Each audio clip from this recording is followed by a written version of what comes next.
নতুন মরশুমের জন্য ইস্টবেঙ্গল ফুটবল দল তারা দুইজন তরুণ তারকা খেলোয়াড়কে সাইন করিয়ে নিল। তা বিস্তারিত জানাবো আজকের এই ভিডিওতে। তাছাড়া থাকছে কেরালা ব্লাস্টারের জেসাস জেমিনেজ, তিনি এবার অন্য একটি দলে সাইন করে দিল, তারও আপডেট দেবো আজকের এই ভিডিওতে। তাছাড়া থাকছে ভারতীয় ফুটবল দল মানে জাতীয় ফুটবল দল এবার বড় সংকটে পড়তে চলেছে। সমস্ত খবর এক এক করে বলবো। তার আগে প্রতিদিনের মতো বলবো, খেলার আপডেট খবর পাওয়ার জন্য আমাদের চ্যানেলটিকে সাবস্ক্রাইব করতে একদম ভুলো না। তো চলো শুরু করা যাক আজকের প্রথম খবর।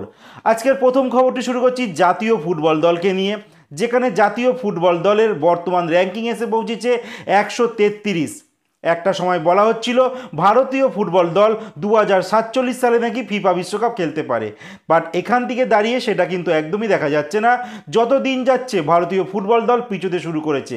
কয়েক মাস আগে অবধি ভারতীয় ফুটবল দল 127 ছিল, সেখান থেকে আর সামনে না এগিয়ে এবার পিছন দিকে কিন্তু সরতে শুরু করলো, যেখানে 133 বর্তমান ফিফা র্যাঙ্কিংয়ে এসে পৌঁছালো ভারতীয় ফুটবল দল।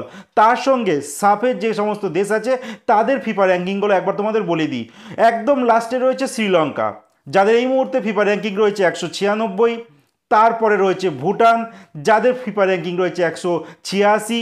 তারপরে আছে 184-তে বাংলাদেশ, তারপরে আছে 176-এর নেপাল, তারপর 171-এ আছে মালদ্বীপ, তারপর 161-তে রয়েছে আফগানিস্তান।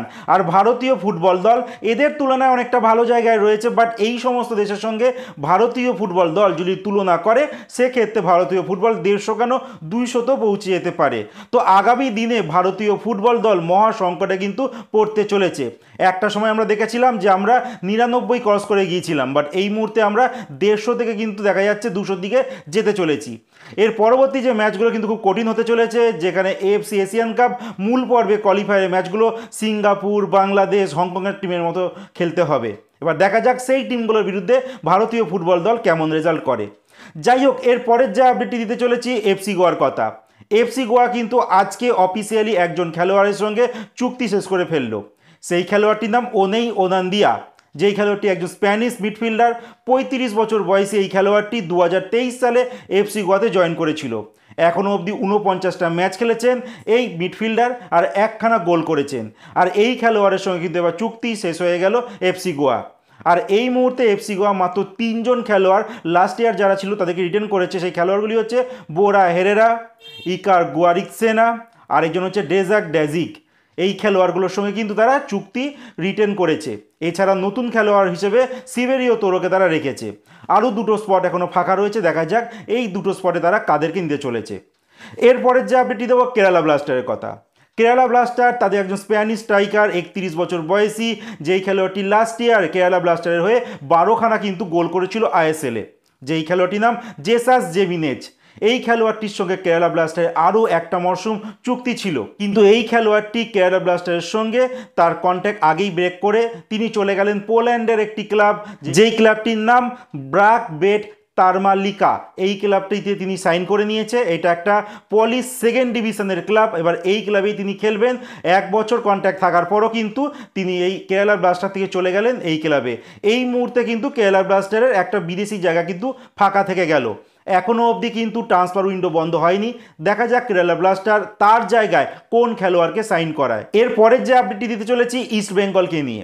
আমি অনেকদিন আগেই ভিডিও করেছিলাম যেখানে 2জন খেলোয়াড়ের নাম বলেছিলাম, আলটিমেট কিন্তু সেই খেলোয়াড়গুলোকেই ইস্ট বেঙ্গল দল কিন্তু সাইন করে নিয়েছে। একজন হচ্ছে রাজস্থান ইউনাইটেডের সেন্ট্রাল ব্যাক পজিশনের খেলোয়াড় 24 বছর বয়সী মার্তান রায়না।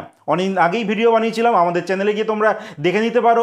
বলেছিলাম এই খেলোয়াড়টির সঙ্গে ইস্ট বেঙ্গল দল একটা লম্বা চুক্তি করতে চলেছে, আর আলটিমেট ইস্ট বেঙ্গলের তরফ থেকে সেইটা অফিসিয়ালিভাবে জানিয়ে দেওয়া হলো যে এই মার্তান রায়নার সঙ্গে তারা 3 বছরে কন্ট্রাক্ট কিন্তু সাইন করেছে। এই খেলোয়াড়টি কিন্তু রাজস্থান ইউনাইটেডের হয়ে 22টা মতো ম্যাচ খেলেছে আই লিগে, তার সঙ্গে 4খানা গোল করেছে, মানে ডিফেন্সের সঙ্গে কিন্তু তিনি গোল করতেও পারেন। পরে দ্বিতীয় যে খেলোয়াড়টির কথা বলবো রামসাঙ্গার কথা। একজন মিজো ফুটবলার, যেই খেলোয়াড়টি লাস্ট আই লিগে কিন্তু এই রিয়াল কাশ্মীরের হয়ে খেলছিল, 21খানা ম্যাচ খেলেছিল এই রামসাঙ্গা, ডিফেন্সিভ মিডফিল্ডার একজন। এই খেলোয়াড়ের কথাও বলেছিলাম যে এই খেলোয়াড়টির সঙ্গেও ইস্টবেঙ্গল কথা বলছে, প্রায় আমি 1 মাস আগেই কথাটা বলেছিলাম, আর সেই খেলোয়াড়টির সঙ্গেও চুক্তি সম্পন্ন হয়েছে। আমি বলেছিলাম এই খেলোয়াড়টির সঙ্গে ইস্টবেঙ্গল 3 বছরের কন্ট্রাক্ট সাইন করেছে, তো সেটাই আলটিমেট হলো, যেটা ইস্টবেঙ্গলের তরফ থেকে কিন্তু অফিসিয়ালি জানিয়ে দেওয়া হয়েছে এই খেলোয়াড়টির সঙ্গে ইস্টবেঙ্গল 3 বছর মানে 2028 সাল অবধি কিন্তু চুক্তি করেছে। তো আলটিমেট আই লিগ থেকে কিন্তু দুইজন ভালো খেলোয়াড়কে ইস্টবেঙ্গল দল সাইন করেছে আইএসএলের জন্য।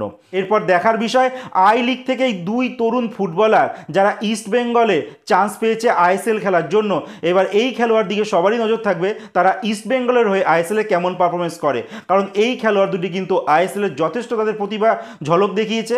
এবার ঝলক দেখানোর বাড়ি আইএসএলে।